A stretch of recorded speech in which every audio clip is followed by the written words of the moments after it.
नमस्ते, मैं हूं डॉक्टर अमित मिश्रा, रेडियोलॉजिस्ट। एक स्वस्थ और एक्टिव लाइफ हर आदमी को पसंद है। जैसे जैसे आपकी उम्र बढ़ती है वैसे वैसे बीमारी होने के जो चांसेस हैं, जो प्रोबेबिलिटी है, वो भी बढ़ती है। तो जो जानकारी मैं आज आपको देने वाला हूं, इसको अगर आप ध्यान से सुनेंगे और फॉलो करेंगे तो काफ़ी सारी बीमारियों से आप बच सकते हैं या फिर जल्दी उन बीमारियों को पकड़ा जा सकता है, जिससे आपका इलाज बहुत अच्छा और सफल होगा। तो इस वीडियो को पूरा देखें और जिन चीज़ों पे मैं आज प्रकाश डालूंगा, जिन चीज़ों को मैं आज समझाऊंगा, उनको समझने की कोशिश आप करें। तो आपने न्यूज़ में देखा होगा बहुत सारे मशहूर क्रिकेटर्स, पॉलिटिशियंस, एक्टर्स जिनको गंभीर बीमारियां हुई हैं, गंभीर कैंसर्स हुए हैं या हार्ट के प्रॉब्लम्स हुए हैं। ये अक्सर आपने न्यूज़ में देखा होगा। तो जाहिर सी बात है, अगर वो इतने मशहूर हैं तो उनके पास पैसा भी बहुत होगा, रिसोर्सेज भी बहुत होंगे। लेकिन क्यों ऐसा होता है कि वो इन गंभीर बीमारियों से नहीं बच सकते? ऐसा क्यों होता है? तो सबसे पहले बात जानने की ये है कि सारी बीमारियों को आप नहीं पकड़ सकते। चाहे आप कितने भी टेस्ट करें, कितने भी स्कैन्स करें, सारी बीमारियों को आप डायग्नोज नहीं कर सकते। ये एक फैक्ट है। लेकिन अगर जो टेस्ट हमारे पास जो अवेलेबल है, जो मेडिकल नॉलेज हमारे पास अवेलेबल है, वो सारे टेस्ट को अगर आप यूज करें तो बहुत सारी बीमारियों से आप बच सकते हैं। तो आपके पास पैसा है भी, आप बहुत अमीर हैं, बहुत मशहूर हैं, लेकिन जरूरी नहीं कि आपके पास करेक्ट इन्फॉर्मेशन हो और आप टाइम पे वो टेस्ट करा रहे हो। ऐसा जरूरी नहीं है। इनफैक्ट मैक्सिमम डॉक्टर्स, इवन जो खुद डॉक्टर है, वो भी सारे टेस्ट जानते हुए भी नहीं कराते हैं। तो एक तरह का नेग्लिजेंस कहा जा सकता है। लेकिन मैक्सिमम लोगों को, जो कॉमन पॉपुलेशन है, उनको पता नहीं है कि टेस्ट कौन सा कराना चाहिए। जो मेडिकल फील्ड से नॉन रिलेटेड है, भले ही अपने फील्ड में बहुत अमीर हैं, बहुत पैसे वाले हैं, बहुत मशहूर हैं, लेकिन उनको मैक्सिमम लोगों को चीज़ें पता नहीं होती कि क्या करना चाहिए। तो मैं इस वीडियो में सारी चीज़ें आपको बताऊंगा कि कौन कौन से टेस्ट हैं हमारे पास, क्योंकि मेडिकल टेक्नोलॉजी बहुत इवॉल्व कर चुकी है। तो बहुत सारे टेस्ट हैं हमारे पास जिनको हम कर सकते हैं। स्पेशली अगर आपकी उम्र जो है 35 से 40 के रेंज में है या इससे ज़्यादा है, तो जो मैं आगे बताऊंगा सारे टेस्ट को आपको ज़रूर करना चाहिए। और कुछ टेस्ट इसमें से ऐसे हैं जो यंग लोग भी कर सकते हैं। तो इस वीडियो को आप ध्यान से देखिए और समझें।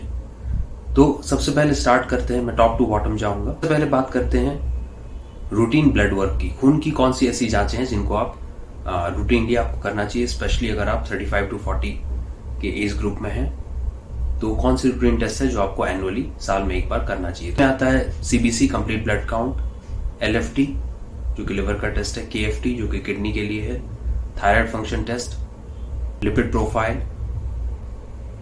HbA1c, fasting blood sugar. तो ये सारे रूटीन टेस्ट है जो साल में एक बार आप करा सकते हैं। इसके साथ आपको अपना ब्लड प्रेशर भी रेगुलरली देखना है।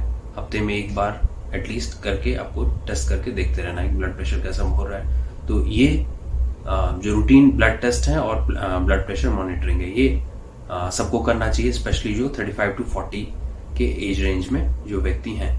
उसके बाद अब चलते हैं हार्ट की तरफ। हार्ट में कौन से टेस्ट हैं जो आपको रूटीनली करना चाहिए?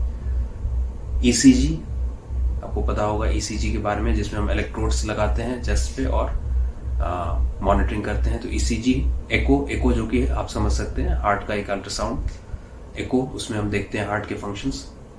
टीएमटी, ट्रेडमिल टेस्ट, आपको पता होगा, आपने सुना होगा, बहुत सारी जगह लिखा होता है टीएमटी। इसके अलावा एक टेस्ट जो लोगों को कम पता है और लोग नहीं करवाते हैं, लेकिन बहुत ही इंपॉर्टेंट टेस्ट है हार्ट के लिए, वो है सिटी कोरोनरी एंजियोग्राफी। तो सिटी कोरोनरी एंजियोग्राफी बहुत ही अच्छा टेस्ट है, जिसमें हम हार्ट की जो खून की नलियां हैं, जो हार्ट की खून की नलियों में जो ब्लॉकेजेस होते हैं, उसको हम जल्दी डायग्नोज कर सकते हैं। हार्ट की खून की नलियों की जो एनाटमी है, जो बनावट है, उसको डिटेल में हम स्टडी कर सकते हैं। तो ऐसे स्टडीज हैं कि अगर coronary angiography, city coronary angiography routinely किया जाए, स्पेशली उन लोगों में जिनमें रिस्क फैक्टर्स हैं, जो डायबिटिक हैं या जिनके फैमिली में हिस्ट्री है कोरोनरी आर्टरी डिजीज की, यानी कि हार्ट की खून की नलियों का जाम होने का जो हिस्ट्री है, किसी के फैमिली में, किसी के फादर मदर को हुआ है या और रिलेटिव्स को हुआ है, तो ऐसा अगर हिस्ट्री है किसी के फैमिली में, स्पेशली उन लोगों में अगर सिटी कोरोनरी एंजियोग्राफी रूटीनली किया जाए बिना किसी लक्षण के भी, तो जो नलियों का ब्लॉकेज है, हार्ट की नलियों का ब्लॉकेज है, उसको हम जल्दी पकड़ पाएंगे और उससे हम मेजर जो कार्डिक एडवर्स इवेंट्स होते हैं, यानी कि जो मेजर हार्ट अटैक्स होते हैं, इसको आप कौन भाषा में समझ सकते हैं, उसको हम प्रिवेंट कर सकते हैं, उसको हम रोक सकते हैं। तो ये लोग जनरली नहीं कराते हैं इंडिया में। कोरोनरी एंजियोग्राफी बहुत कम लोग कराते हैं, लेकिन बड़े सिटीज में अगर आप जाएंगे, इंडिया के भी बड़े सिटीज में, तो अब रूटीनली होने लगा है। तो ये आपको एक चीज जानकारी जो है ये आपको पता होनी चाहिए। सिटी कोरोनरी एंजियोग्राफी बहुत ही बेनिफिशियल चीज है, स्पेशली तब जब आप डायबिटिक हैं या आपके फैमिली में हिस्ट्री है कोरोनरी आर्टरी डिजीज की, यानी कि हार्ट की खून की नलियां जाम होने की, हार्ट अटैक जिसको आप कॉमन भाषा में कह सकते हैं, इसकी अगर हिस्ट्री आपके फैमिली में किसी को हुआ है तो आपको, मेरा ये पर्सनल ओपिनियन है कि जरूर कराना चाहिए। कुछ लोग रेडिएशन से डरते हैं, तो उनके लिए मैंने वीडियो बनाया, मैं आप स्क्रॉल करके मेरे चैनल में देख सकते हैं, मैंने सिटी स्कैन और रेडिएशन पे एक वीडियो बनाया है। तो डरने की जरूरत नहीं है, मैंने सब कुछ उसमें डिटेल में बताया है, उस वीडियो को भी आप देख सकते हैं। तो ये हो गई हार्ट की बात, ये सारे टेस्ट आप हार्ट के लिए कर सकते हैं। अब चलते हैं लंग्स पे। तो चेस्ट एक्सरे बहुत ही इंपॉर्टेंट टेस्ट है।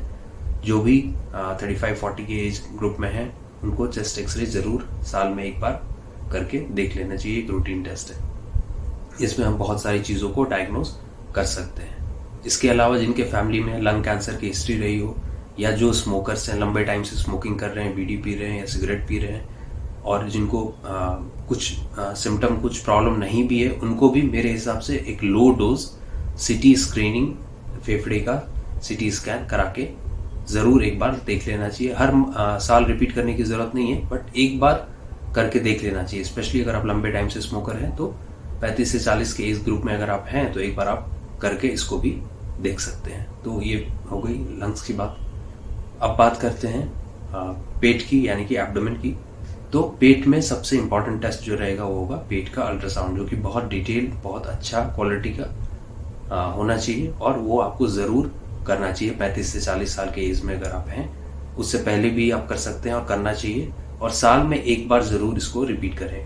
भले ही नॉर्मल रहे सारी चीजें, अल्ट्रासाउंड रिपोर्ट्स नॉर्मल रहे, लेकिन फिर भी आप इसको जरूर वंस अ ईयर जरूर रिपीट करें। तो पेट का अल्ट्रासाउंड करना जरूरी रहेगा। इसके अलावा जो मेल्स हैं, उनमें प्रोस्टेट बहुत इंपॉर्टेंट रोल है, प्रोस्टेट को देखना। तो अल्ट्रासाउंड में, वैसे अल्ट्रासाउंड जो पेट का होता है उसमें प्रोस्टेट हम देखते हैं, और प्रोस्टेट के बारे में उसमें जानकारी रहती है। तो अगर आपका प्रोस्टेट बढ़ रहा है, अल्ट्रासाउंड के रिपोर्ट में ऐसा कुछ है, तो आपको इसको भी देखना है साल में रिपीट करके कि कैसा है प्रोस्टेट, कितना साइज है, कितना बढ़ रहा है। अगर नहीं बढ़ रहा है, नॉर्मल है, तो फिर ठीक है। अगर बढ़ रहा है, जिनको प्रोस्टेट का इश्यू आ रहा है अल्ट्रासाउंड में, और पेशाब में रुकावट आ रही है, ऐसी चीजें आ रही है, तो उनको स्पेशली मॉनिटर करने की जरूरत है, प्रोस्टेट का साइज। और साथ में सीरम PSA कहते हैं, जो कि एक ब्लड टेस्ट है, इसको भी हमें देखना है। इससे कैंसर, प्रोस्टेट कैंसर, जो कि एक बहुत कॉमन कैंसर है मेल में, मेन में, उसको हम डायग्नोज कर सकते हैं। तो सीरम PSA भी एक इम्पॉर्टेंट टेस्ट है। अब फीमेल्स में दो इंपॉर्टेंट चीजें हैं जिसको हमें देखना है। एक है ब्रेस्ट। अब फीमेल में बहुत इंपॉर्टेंट है ब्रेस्ट हेल्थ, तो ब्रेस्ट हेल्दी रहना बहुत जरूरी है।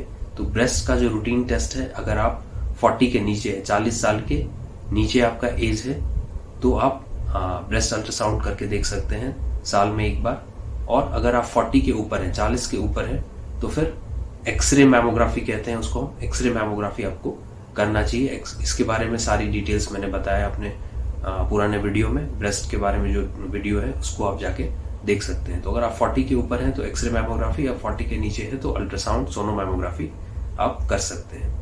इसके अलावा सेल्फ ब्रेस्ट एग्जामिनेशन, इसके बारे में मैंने पिछले वीडियो में बताया है। सेल्फ ब्रेस्ट एग्जामिनेशन में हम 3 फिंगर्स लेके पूरे ब्रेस्ट में एग्जामिन करते हैं। ये खुद हर इंडिविजुअल को, हर फीमेल को करना होता है महीने में एक बार, साइकिल के बाद, पीरियड्स के बाद एक दिन चूज करके महीने में सेल्फ ब्रेस्ट एग्जामिनेशन करना होता है, और हर महीने इसको रिपीट करना होता है। तो ये रूटीन चीजें हो गई जिसको आप ब्रेस्ट हेल्थ के लिए कर सकते हैं। इसके बाद फीमेल्स में आता है सर्विक्स, यानी कि जो यूट्रस का नीचे वाला हिस्सा है उसको हम कहते हैं सर्विक्स। तो सर्विक्स के लिए जो है CA सर्विक्स आपने सुना होगा, सर्विक्स का कैंसर बहुत ही कॉमन कैंसर है फीमेल्स का।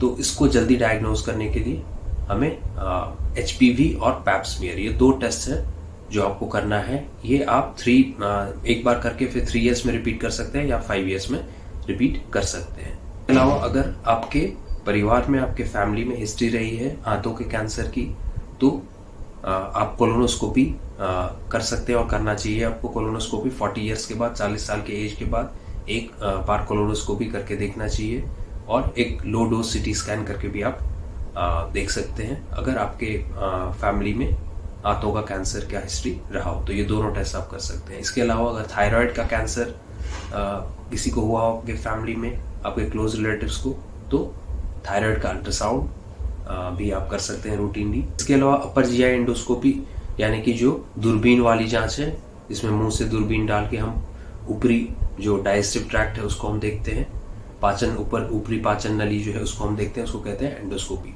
तो अपर जीआई एंडोस्कोपी आप रूटीनली कर सकते हैं 35 to 40 अगर आपका एज ग्रुप है, स्पेशली तब जब आपको ज़्यादा डिस्पेप्सिया है, गैस जिसको कहते हैं कॉमन भाषा में, ये इसका ज़्यादा प्रॉब्लम है, या पेट में जलन ज़्यादा रहती है, स्पेशली अगर ये सब चीज़ें रहती है तो, या नहीं भी है तो भी आप अपर जीआई एंडोस्कोपी कर सकते हैं। तो ये सारे रूटीन टेस्ट है जो मैंने आपको बताया, मैंने पूरा कवर किया इसमें टॉप टू बॉटम कि क्या क्या रूटीन टेस्ट हमारे पास हैं मेडिकल फील्ड जो है, जिसमें जैसे एडवांसेस हुए हैं। अब हमारा अप्रोच ये रहना चाहिए कि हम बीमारियों को लक्षण के आधार पे ना पकड़ के पहले हम डायग्नोज करें, ये अप्रोच हमारा होना चाहिए, ताकि उसका इलाज बहुत अच्छा हो और आपको ज़्यादा परेशानी इसमें ना झेलना पड़े।